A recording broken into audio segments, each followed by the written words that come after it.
Hello and welcome back to Indie Book Talk.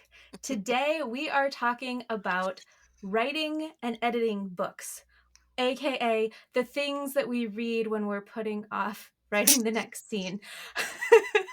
I don't use them to procrastinate at all. No, because reading about writing is totally writing, right? I tell my husband that all the time. If I'm reading about it, like I'm getting prepared to write tomorrow. Well, athletes train, like every Yes. day can't be a game, right? No, okay, don't listen to us. That's bad advice. You should 100% be writing instead of reading or listening to this podcast. But since you're here, let's talk about our favorite books on writing. Shelley, if you had to give someone just one book on writing, Oh dear. which one would you give them? I don't know. It really depends on what kind of writer they are. Because I find a lot of them are really focused on plotters, whereas Yeah. I'm very much a pantser. So a lot of the ones I'm recommended don't work as well for me as they do for other people.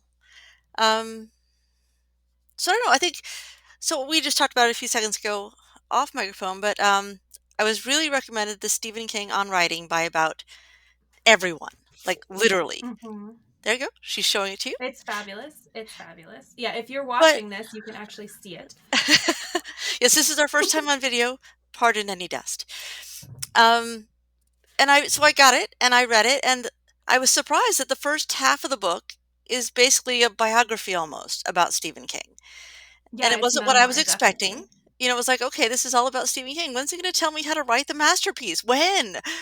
And then the second half, he even still tells you, like, he can't really tell you how to write, but he tells you some things that he's learned, which I found really useful. And the one thing I took away from it more than anything else was that whole thing where they always tell you to write what you know, but that doesn't mean and I think a lot of people took what I almost took from it a while ago. It's like, okay, well, I work as an accountant. I should only write about accounting. I live in Virginia. I should only write about Virginia. But that's not what that sentiment means at all.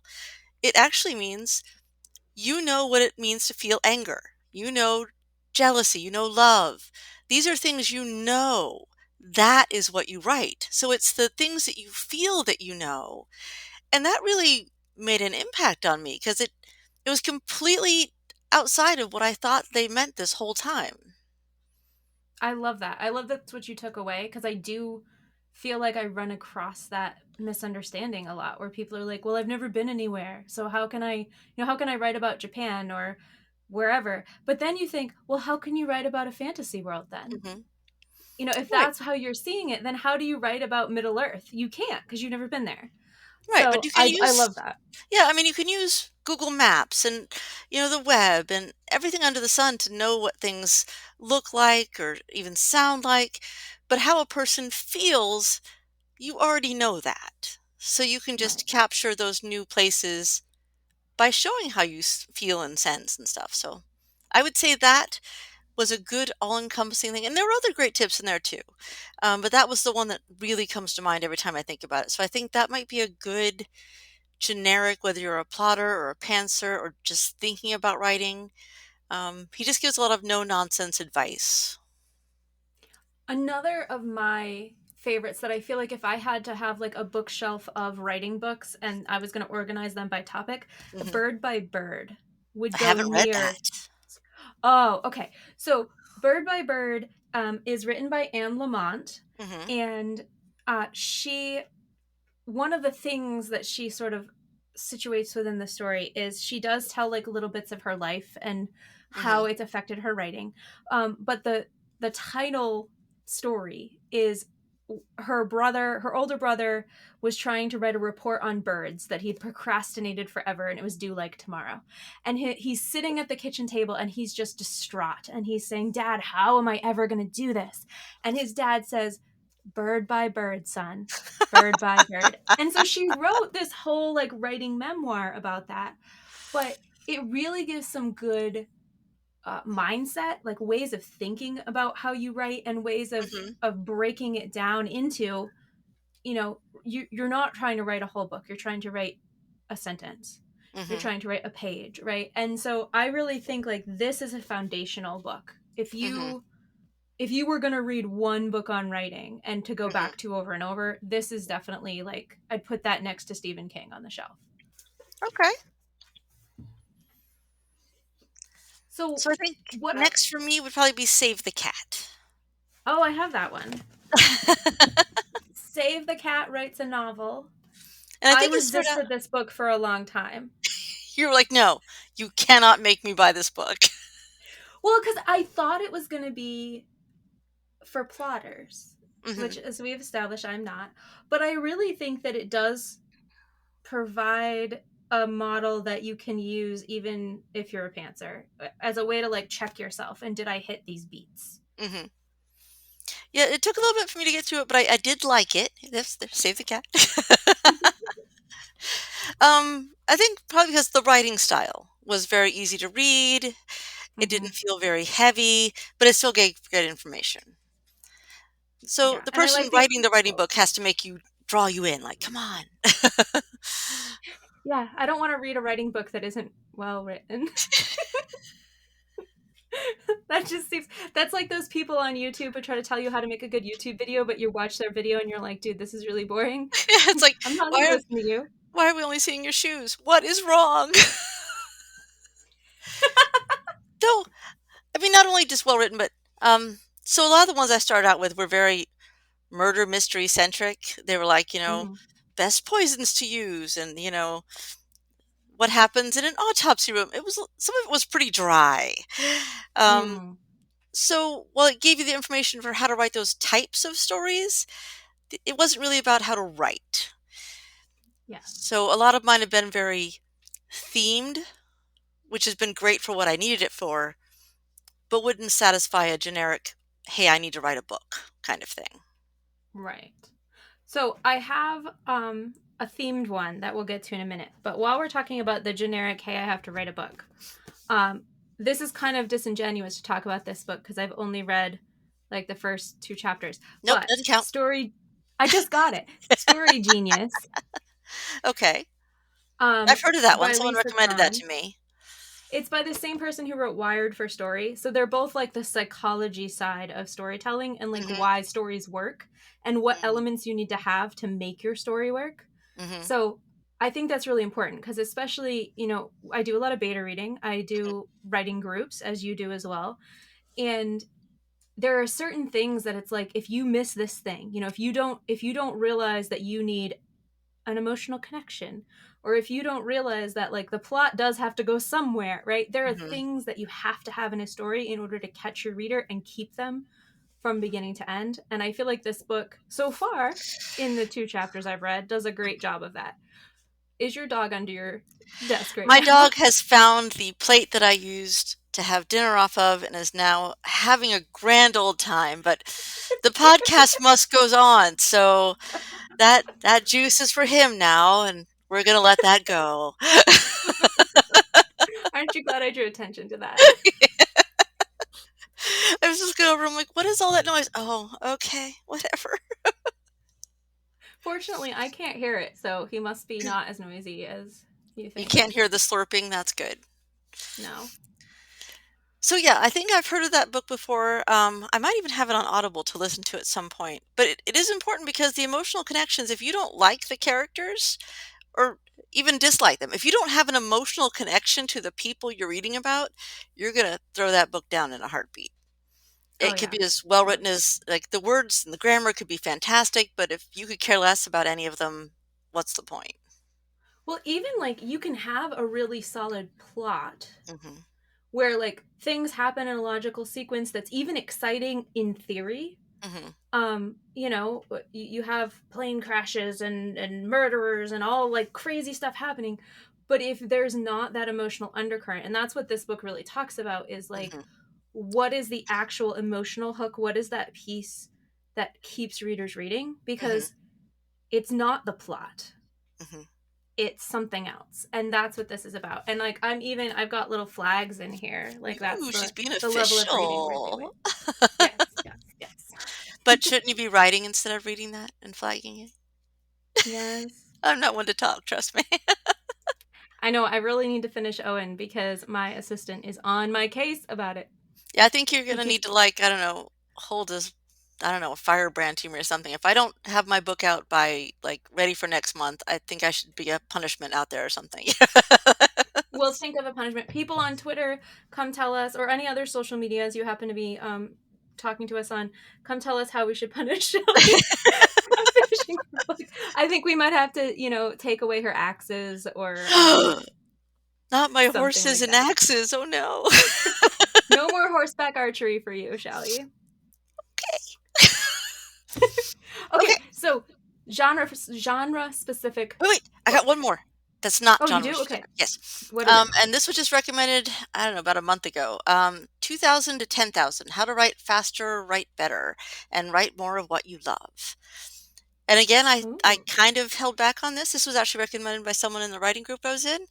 Mm-hmm. Because I was thinking it was going to focus on plotting again, but it's really more about, because it kind of touches on the whole think out the scenes in your head before you sit down and write, but Mm-hmm. it's more about just have kind of a generic idea of where you're going ahead of time so that when you can sit down, you're not having to then research and get all these distractions out of the way. You're just going to sit down and that's the hour that you're going to write.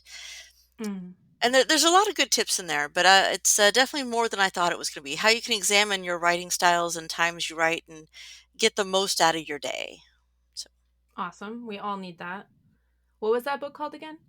2000 to 10,000, How to Write Faster, Write Better, and Write More of What You Love. It's a catchy title too. I like it. Okay. So we talked about sort of the general, you're getting situated in writing. We've talked about a little bit of kind of plotting and how to get the story mechanics down, and how to write faster. Hmm.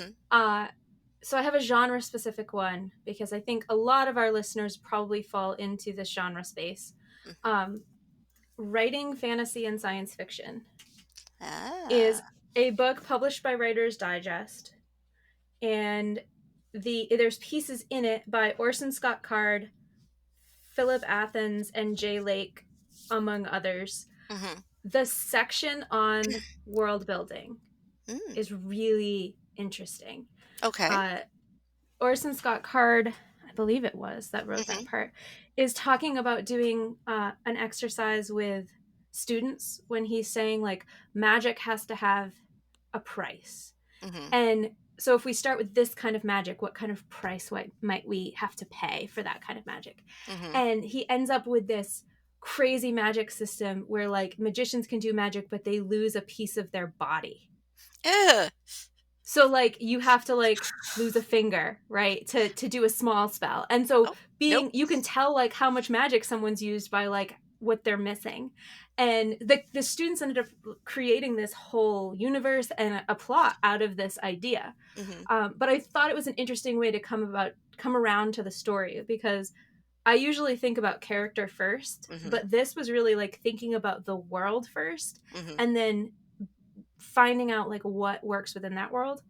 And that's just one tiny piece of what's in this book. Like, this is, I would call it like the Bible of fantasy and sci-fi writing. If you don't know where to start, but you want to write a fantasy or sci-fi novel, like, this will get you started. Wow. Okay. Yeah. Do you have any books that you would No. recommend for editing? Like, you've written the first draft. Editing. Mm. Ooh, not really, because that is really my downside. I do have another themed book though. Oh, what's your themed book? So mine is, I don't know if you can see it. It's Wonderbook, Ooh, that looks pretty. the illustrated guide to creating imaginative fiction. It's by the same guy that wrote the Steampunk Bible. And it's got a bunch of things in here from a variety of people like Neil Gaiman. And there's just a lot of illustrations and it's just a total, I don't know, visual how to write worlds and how to imagine them. Like, here's some stuff on weird fish.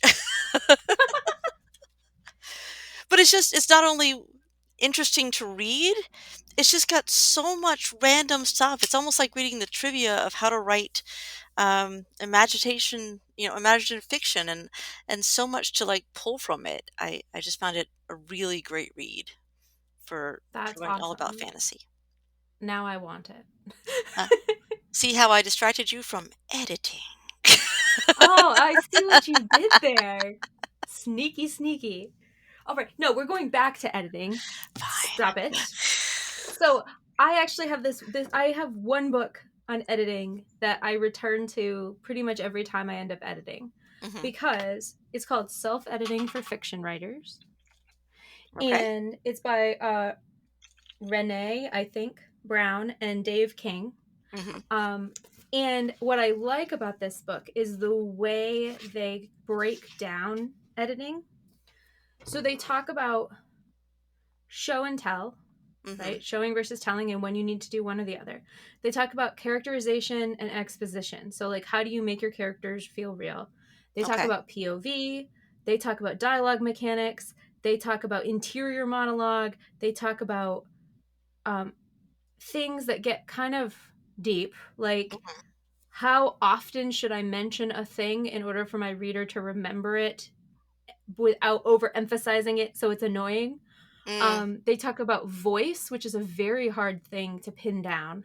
Hmm. And like I don't know of another book specifically on editing that Hmm. doesn't just like it's not too fluffy and it's not too mechanical. It's like that Okay. perfect space in between where I feel like if I work through this book and I edit a book with it, I have done the best that I possibly can in editing that book. Okay. So yeah, self-editing for fiction authors, Cool. writers, sorry. I should probably try it because editing, man. The closest I think I have is the How to Write Mysteries, which is part of a genre writing series, and it touches on stuff like that as well, but really geared towards the mystery. Not giving too much away, giving a little bit away, getting your characters built up, your red herrings, all that Mhm. kind of thing. I think it's easy to get overwhelmed with editing because it feels like you have to fix everything all at once. Hmm. And that's what I like about this book is it sort of breaks it down. So you can if you really wanted to, you could go through each of the like 12 chapters and reread your book for each of the 12 chapters and fix things. But I think that would get tiresome. You could do a couple at once. My dog's barking. That's okay. We'll allow it. So, do you find yourself remembering it all and thinking of it while you're rereading your book to do the editing, I or do you find yourself having to do it like check by point? No, there's definitely things that I've sort of absorbed from reading that it's funny because if you were like, okay, well, what did you learn? I couldn't necessarily say, oh, it was this particular thing. But if I go back and read the book, I'm like, oh yeah, that's where I learned this, right? Like that's where I remembered to look at the dialogue and how the characters talk to each other, or like that's where I realized that I can do this, that, or the other thing with POV. So it does, like, if you read it a couple of times, it does sink into your subconscious. So that's good. But it is the book I recommend when people are asking me, because I do get that question Hmm, fairly frequently. okay. Um, So we are getting short on time. Do you have anything else that you would really recommend? no, I think we should just recap our book list. She's got the whole Because that bookshelf. was So most of mine are either online or not. I only think I have a physical copy of Wonderbook and then the How to Write Mysteries. okay. So you had Wonderbook, How to Write Mysteries, and what was the other one? Um, the cat. Oh my gosh, what is it? No, the 2000 to 10,000 Oh, Writing Faster 2000 to one. 10,000 Writing Faster. Yes. Okay. And then we had Save the Cat. Yep. We had Story Genius. Yes. We had self editing for fiction writers. Hmm. We had writing fantasy and science fiction. This is going to be fun for the people who are audio only because they're just going to hear all the books thumping on the table. Bird by Bird by Anne Lamott and Stephen King's On Writing. If there is a book that we missed, you should tell us about it because we might want to read it to procrastinate. I mean, to learn more about We how have to to. hone that craft. We need to just really spend a good week or so just reading. Yeah, just dive right in, get deep, and then we'll write. Definitely, Yes, and totally, it'll be so much absolutely. better after that. Yeah, yeah, yeah. Anyway, yeah. So if there are books out there that we didn't mention that you think we should have mentioned, or that you think we should read, let us know, and Maybe we'll do another one of these someday to give you even more amazing writing books to add to your shelf. Uh, this has been Books on Writing from Indie Book Talk. We'd call this like the reading list section of Indie Book Class, maybe? It's our little miniature book club. Little miniature book club that we're doing here. If you like this sort of thing, if you're interested, don't forget to like, share, and subscribe. We are on the socials. Come and find us. It's a hide and seek game. Share with your And friends. share with your friends and listen to the next episode of Indie Book Talk. Bye. Bye. Gotta do the nerdy wave. It's important.